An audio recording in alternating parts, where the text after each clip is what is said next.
ভিডিওটা চলার সময় আসলে আমার মাইক্রোফোনটা অফ ছিল, যার কারণে ওই সময়ের যে কথাগুলো সেগুলো রেকর্ড হয়নি। তো এখানে যে ভাইরাতে হেলমেট, উনি আসলে বাইক ড্রাইভ করতেছিল। ওনার বাইকটা দাঁড়ানো ছিল বাঁ পাশে। আর যে সিএনজি ড্রাইভারটা ছিল, উনি এই জায়গা দিয়ে সিএনজিটা নিয়ে যাবে। তো যাওয়ার জায়গা হচ্ছিল না, এই জন্য উনি বাইকটাকে সরাতে বলে।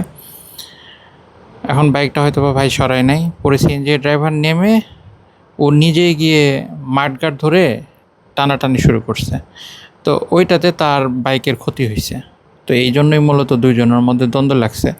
তো এখানে বিষয়টা দেখবেন, আমি একটু পরেই দেখাবো। ডান পাশে পুরো রাস্তাটা ফাঁকা, হ্যাঁ। তো এখানে বাসটা দাঁড়ানোর কারণেই কিন্তু মূলত এই ঝামেলাটা লাগছে।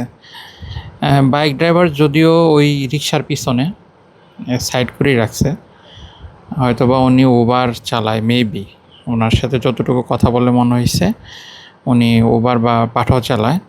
তো এই পাশে দেখেন বাইকগুলা কিন্তু গাড়িগুলা কিন্তু যাচ্ছে, এই যা আবার আরেক ভাই উল্টা রাস্তায় চলে আসছে। যাই হোক, আপনারা দেখতেই পাচ্ছেন এই পাশে ফ্রি আছে, অযথা এই পাশে দুইটা গাড়ি, যে প্রাইভেট কার একটা, তারপর বাসগুলো অযথা দাঁড়িয়ে এখানে যানজটের তৈরি করছে, একটা ঝামেলা লাগতেছে। আসলে শহরে প্রতিনিয়তই এমন ঘটনা ঘটতেছে।